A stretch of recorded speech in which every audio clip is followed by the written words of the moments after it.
Hello students, welcome to St. Michael's Learning Classes. Today we have a new poem, Aunt Jennifer's Tiger.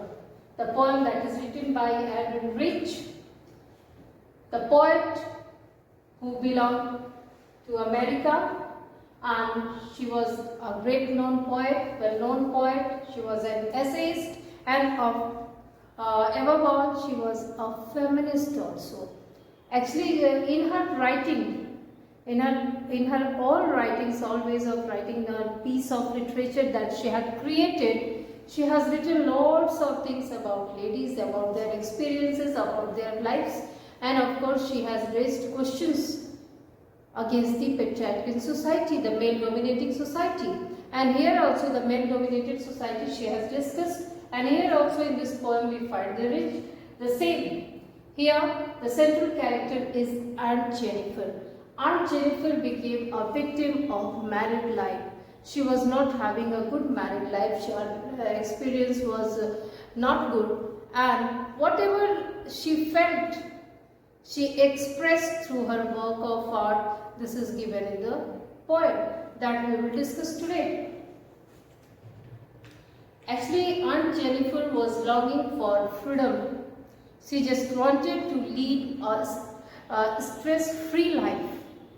She was leading a stressful life in her married life with her husband who was dominating, and now she wants to lead a free life full of freedom where she can enjoy every bit of life. What happened? In a piece of art, she just expressed herself, and by this poem, the poetess is talking about the problem faced by every second or third woman of the earth. Now you see children, Aunt Jennifer's tiger prance across a screen. Actually, Aunt Jennifer is just doing embroidery on a piece of cloth. Maybe she is making a tablecloth, maybe she is making a wall hanging. So here she is doing embroidery on a piece of cloth, and where she is making what? Tiger, designing. She is just designing tigers with the help of needle, with the help of wool. So the tigers are there on the piece of cloth that is going to be a wall hanging or a tablecloth. Prance. What do you mean by prance? Prance means like walk in a springing way. It's like jumping, उछलते हुए, कूदते हुए, छलांग लगाते हुए, that you can say. So, on that piece of cloth, she was making tigers, and they were prancing there. They were jumping. Means they are free. They are just enjoying the environment where they are residing.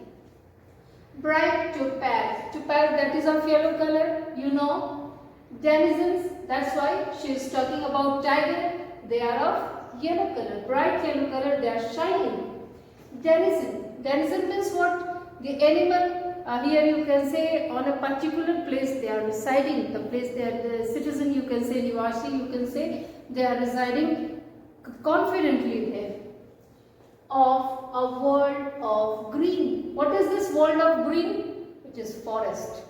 World of green, it is forest.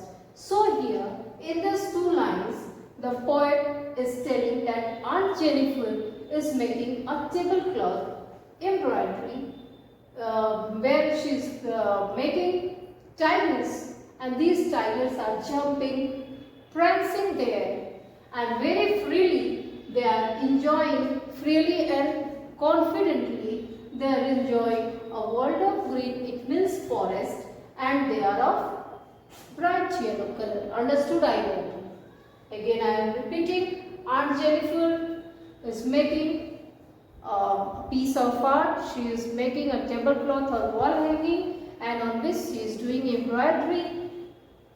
Tigers with the help of needle, with the help of wool, and there what is happening? They are of bright yellow colors, they have shining body, and they are very confidently, they are just prancing in the world of green in the forest.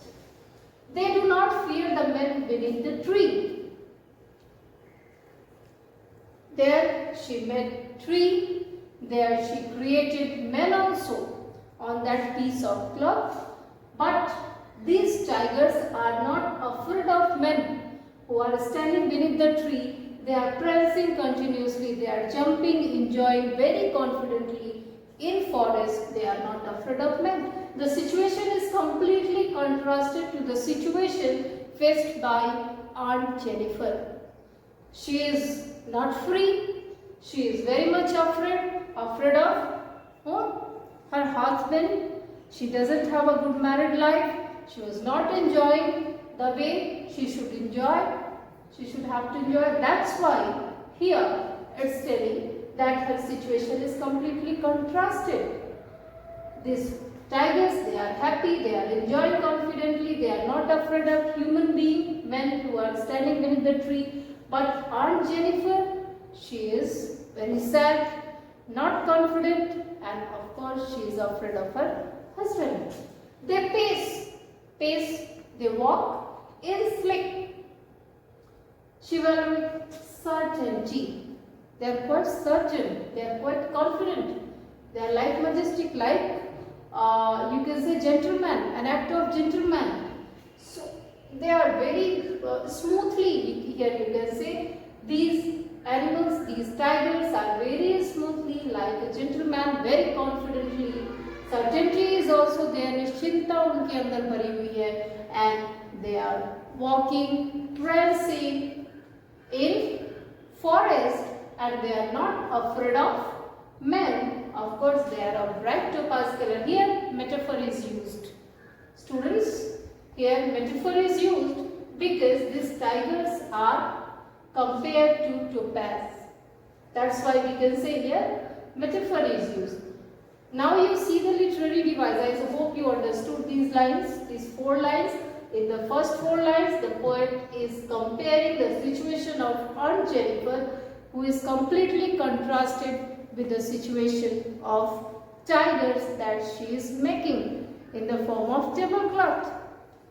On the tablecloth, here Aunt Jennifer, she is afraid, she is fed up with her situation, she is not confident, and but she has the feeling, she has those feelings, she wants to enjoy freedom, she just wants to enjoy in the world of nature and in the lap of nature, and she wants a certainty in her life that she never got, and that's why whatever her feeling had, she is just expressing through the literature, through her art that is given here. Now you see, children, the rhyme scheme.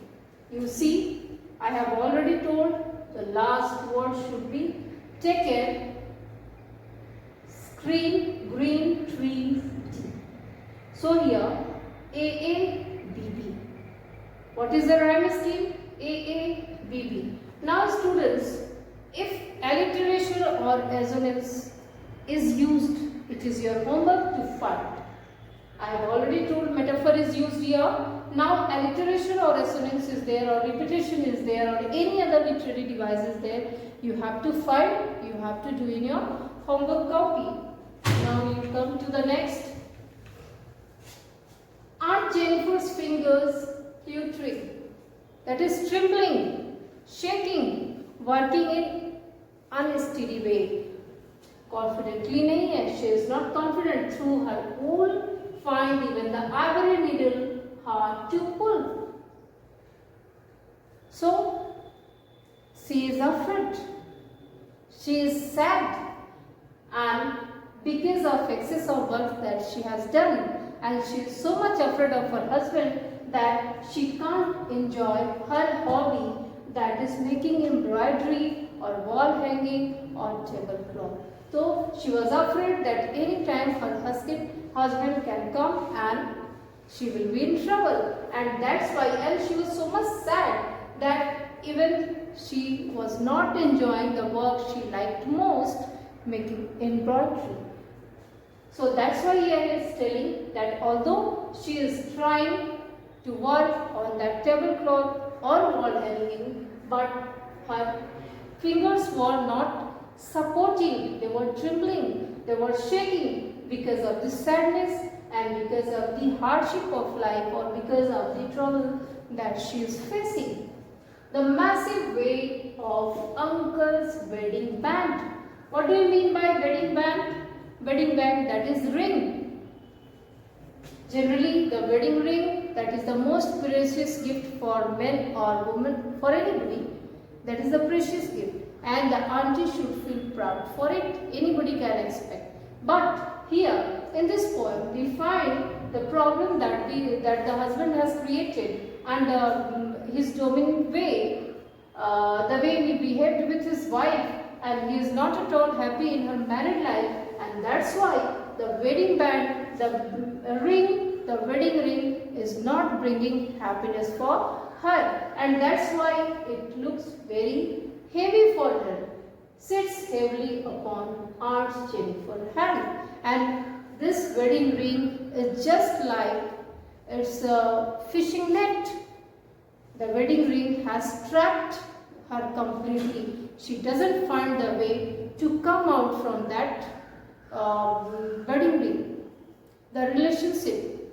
And that's why he's telling that the uncle's wedding band, the ring that sits heavily upon Aunt Jennifer's hand. It means the way the hatred the husband has shown, the way he has dominated her, and that's why what is happening? She is not at all happy, and the wedding ring that must be a symbol of love, happiness, or the bringer of the smiles, here we find she is just finding it a heavy weight upon her hands, and she is not happy. Here also you can find the rhyme scheme: wool, pull, band, hand. AA, BB. This is the rhyme scheme here that the poet is following in the second stanza also. I hope you understood. Now you see the third line. When aunt is dead, her terrified hands will lie, still ring with orders she was mastered by. So here the poet is willing to tell that she can't leave her obligations of marriage life, obligations of marriage, obligations of married life. She can't leave, and she can leave only after her death. It's telling that when she dies, only then she can leave the obligations.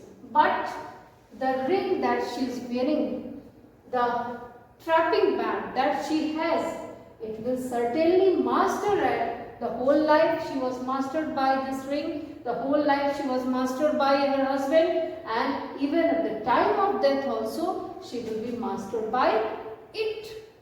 But certainly she will be free from all bondages after the death only. The tigers in the panel, the tiger on the tapestry, the tiger on the wall hanging, that she met will go on prancing, proud and unafraid.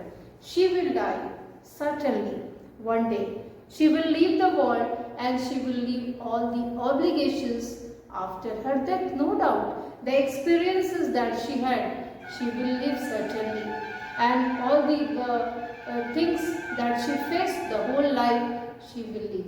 But the tigers that she met, the way she expressed the work of art that she had created will remain there in the world, and the tigers that she met, they will jump, they will very bravely, they will move, and they will not be afraid of anybody. It means what she wanted to do in all her life, she will express herself she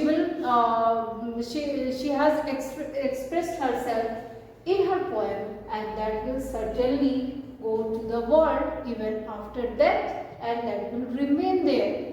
Students, here again you see, first of all you see the rhyme scheme: lie, by, met, unafraid. Now this is the rhyme scheme here. Means in all stanzas the poet is having the same rhyme scheme, AA, BB. Now through this poem the poet wants to express that one more point is here. He wants to say that doesn't matter the person is alive or not, but the piece of art, even the literature, whatever, a work of art will never die. Whatever a person is expressing through a piece of literature or through a work of art will remain alive till the end of the earth. And here the poet is telling that even after the death of our Jennifer, his work of art will announce and proclaim for freedom. It will announce the desire of a lady who became a victim of married life and of course the patriarchal society, the male dominating society. I hope you understood. Students, I have discussed about rhyme scheme. Now it is metaphor also, but now it's your duty, your homework to identify the rhyme schemes that are used here. You find out if repetition is there, assonance is there, or alliteration is there. Thank you. Have a nice day.